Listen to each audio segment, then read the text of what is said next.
Hello दोस्तों, स्वागत है आपका एक और नए वीडियो में। तो चलिए आज हम पढ़ेंगे भाग के बारे में सीखेंगे। और मैं गारंटी के साथ कह सकता हूँ कि ये ऐसे भाग है जो लगभग 80 से 90% बच्चों को नहीं आते। तो चलिए देखते हैं ऐसा क्या है इस भाग में।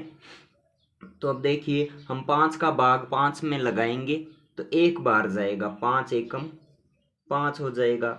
5 में से 5 घटाएंगे, पीछे शेष रहेगा 0। अब अगली संख्या लेंगे 2।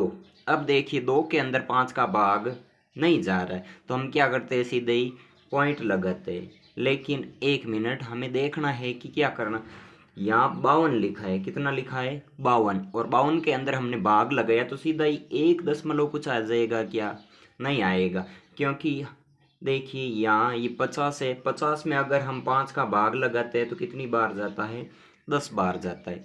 तो यहाँ 50 से ज़्यादा है 52, तो 52 में 10 से ज़्यादा बार भाग जाना चाहिए ना। तो क्या होगा यहाँ पर कि 52 में 5 का भाग 10 से थोड़ा सा ज़्यादा बार जाएगा। तो यहाँ तो हमारे तो क्या हो रहा है, एक बार ही जा रहा है, फिर दशमलव लग रहा है। तो क्या होगा, इसमें ये तथ्य होता है कि यहाँ वाली संख्या अगर शेष पल में रह जाती है तो इस संख्या के बदले में एक ऊपर 0 लगता है।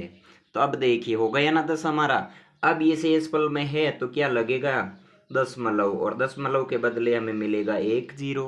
अब 20 के अंदर हम 5 का भाग लगाएंगे तो ये 5 के 20, 4 बार भाग चला जाएगा, और 20 में से 20 घटाएंगे तो शेष पल आ जाएगा हमारा 0। चलिए अगला भाग समझते हैं। फिर इसमें क्या है, 1208 में 12 का भाग लगाना है। तो 12 का भाग हम 12 में लगाएंगे, एक बार चला जाएगा आसानी से।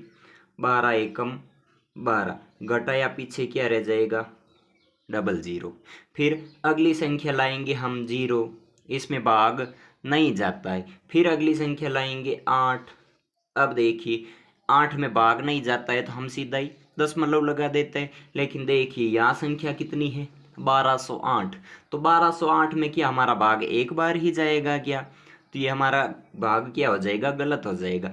तो यहाँ समझते हैं, साइड में देखिए कि इसको मान लो हम 1200 लिखे, तो 1200 के अंदर 12 का भाग कितनी बार जाता है? तो यह तो आपको पता ही है, 12 का भाग 12 में एक बार गया, पीछे 2 0 है तो ये 100 बार चला गया। तो यहाँ हमारे तो एक बार भाग जा रहा है।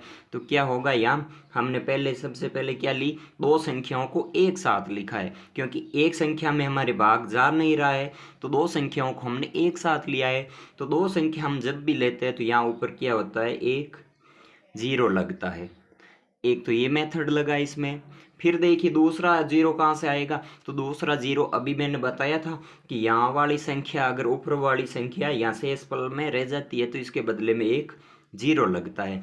तो ये 0 और 8 हमने यहाँ नीचे लिखा है। फिर भी अब हमारा भाग है जो नहीं जा रहा है पूरा पूरा, तो ये संख्या शेष पल में ऐसे ही रह जाएगी। अगर हम यहाँ भाग को छोड़ देते हैं तो ये शेष पल रह जाता है, और ये ऊपर वाली संख्या जब कभी भी शेष पल में रहती है तो इसके बदले में ऊपर 0 लगता है। अब इसको हम आगे हल कर सकते हैं दशमलव लगाकर। तो इसमें दशमलव लगाएंगे तो दशमलव के बदले हमें एक 0 मिलेगा। अब 80 में कितनी बार जाएगा भाग, तो 12 6 72, तो ये 6 बार चला जाएगा। फिर वापस 8 शेष रहेगा, फिर से पॉइंट के बदले में 0, और आगे भाग चलता ही रहेगा। तो ये ऐसे हो जाएगा हमारे भाग। अगर ये वीडियो आपको पसंद आया है तो लाइक ज़रूर करिएगा दोस्तों।